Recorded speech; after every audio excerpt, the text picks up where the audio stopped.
La chronique bourse, la quotidienne Zone Bourse, Anthony Bondin.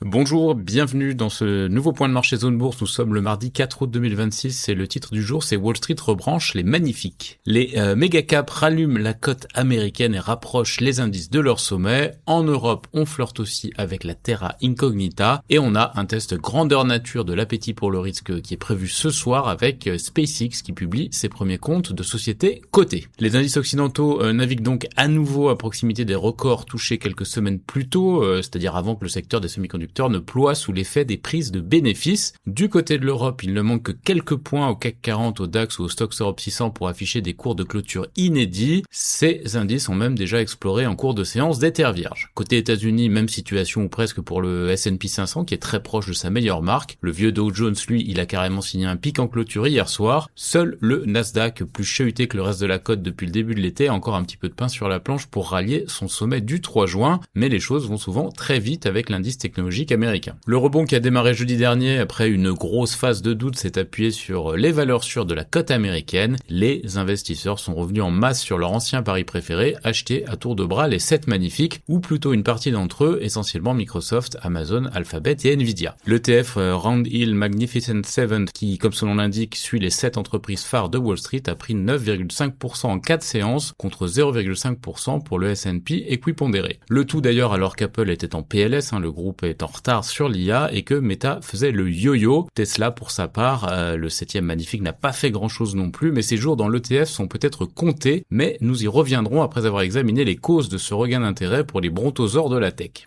Pour ceux qui habitent sur la Lune, je vous rappelle que depuis plusieurs mois, le marché est hypnotisé à raison par l'intelligence artificielle. Alors qu'on adore ou non aux transformations provoquées par cette technologie, elle draine des montants si importants qu'elle constitue un événement économique incontournable pour les investisseurs. Bref, il faut en être, ce qui n'empêche pas les doutes de revenir à intervalles réguliers. La question qui se pose, c'est est-il raisonnable d'engager de tels investissements avec une perspective de rentabilité douteuse et un écosystème très interdépendant? La question est d'autant plus brûlante pour les Microsoft, Amazon et compagnie, car ces entreprises avaient fini par afficher une intensité capitalistique modeste tout en ayant écarté la concurrence et en jouissant de marges élevées, un peu le rêve du capitaliste. Mais l'irruption de l'IA les a forcés à réinvestir massivement et ça a bouleversé leur modèle économique. Face à cette réalité, les investisseurs avaient fini par chercher la performance ailleurs, chez les fournisseurs de pelles et de pioches, en l'occurrence les fabricants de semi-conducteurs. Les géants de la tech n'ont pourtant pas dit leur dernier mot, leur taille et leur surface financière leur permettent d'ores et déjà de capter une partie des retombées de l'IA. Et ceux qui en profitent le plus sont ceux qui disposent déjà de capacités de calcul massives, ce qui explique l'excellent accueil réservé aux dernières publications de Microsoft et Amazon.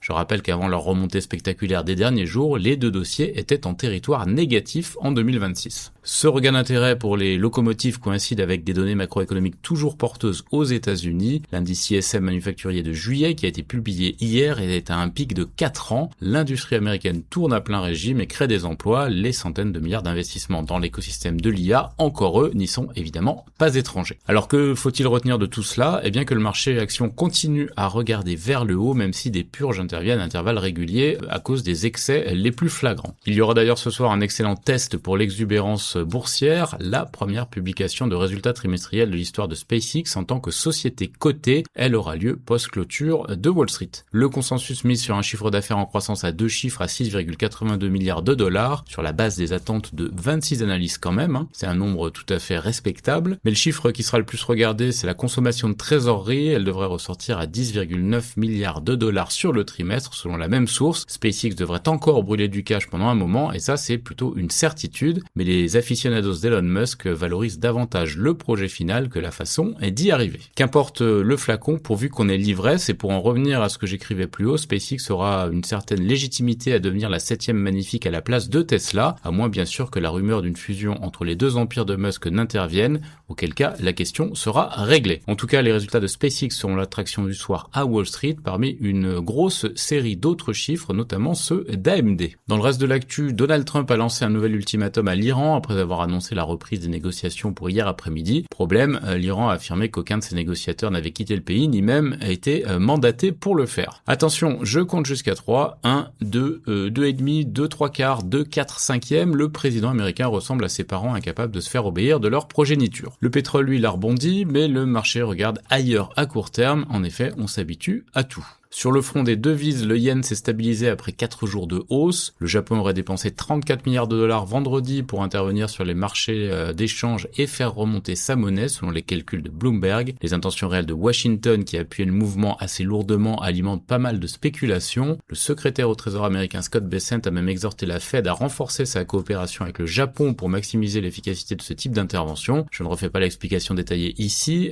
mais la paire dollar US yen japonais est une variable très importante pour l'économie américaine. En Asie-Pacifique, l'optimisme technologique de Wall Street a du mal à ruisseler ce matin. Le Kospi coréen perd 1,1% pendant que le Nikkei 225 japonais lâche 0,5%. Samsung et SK Hynix, les deux locomotives IA coréennes, perdaient environ 4% aux 3/4 de la séance. Les marchés européens sont attendus dans le vert à l'ouverture. Côté actu des sociétés en France, l'UE a approuvé un traitement de Sanofi dans les infections invasives à méningocoque pour de nourrissons. Eiffage met fin aux discussions pour la concession d'un tunnel en Allemagne. TF1 envisagerait de vendre sa filiale de production Studio TF1 selon les infos de Reuters. Bonduel a terminé son exercice annuel sur un chiffre d'affaires quasi stable. Carbios a averti d'un retard dans le bouclage financier de son usine en France. On a aussi eu les chiffres de CIS, de la Caisse régionale du Crédit Agricole Mutuelle Atlantique Vendée et de Calibre. Ailleurs en Europe, on a pas mal de résultats aussi ce matin. HSBC, BP, Bayer, Fresnillo, Continental, Smith & Nephew, Lufthansa, Evonik, Zalando, Convatec ou encore Rotork. Les actionnaires d'AstraZeneca sont toujours sceptiques face à un éventuel rapprochement avec BMS. Les créanciers d'Aston Martin menaceraient de poursuites judiciaires suite à l'accord de financement avec BlackRock. UBS a été sanctionné d'une amende de 125 millions de dollars par la FinCEN pour défaillance dans la lutte anti-blanchiment. BBVA a clôturé une tranche de rachat d'actions de 1,5 milliard d'euros et RWE fournira Google en électricité solaire aux États-Unis. En Amérique du Nord, quelques actions en hausse post-séance après leur trimestriel. C'est le cas de Palantir plus 15, On Semiconductor plus 7 et Snap plus 7. Pas beaucoup de baisse après les trimestriels. On peut quand même noter celle de Diamondback Energy qui perdait seulement 1%. Williams Companies rachète Momentum Midstream pour 5,5 milliards de dollars. Boeing a obtenu la certification du B737 MAX 7, le plus petit de ses monocouloirs avec 7 ans de retard. Apple engage une action en justice contre le gouvernement britannique pour empêcher l'accès aux données cryptées de ses clients. Eli Lilly va offrir un accès anticipé à son traitement contre l'obésité de nouvelle génération à certains patients. Visa s'apprête à racheter BioCatch pour renforcer sa détection de fraude numérique. Julie Sawyer Montgomery, issue des rangs du groupe, devient CEO de Danaher. Et Yum Brands a échangé avec les autorités du Michigan avant le rappel d'ingrédients chez Taco Bell. Sur l'agenda des publications du jour à Wall Street, beaucoup de sociétés, notamment SpaceX, AMD, Caterpillar, Merck, Arista, Amgen, McDonald's, Gillette, Booking, Pfizer et beaucoup d'autres. Ailleurs dans le monde, Toyota relève sa prévision annuelle. SK Hynix et un syndicat sud-coréen sont en négociation sur le versement de primes. BHP Ventures participe aux séries de tour B de Mariana Minerals.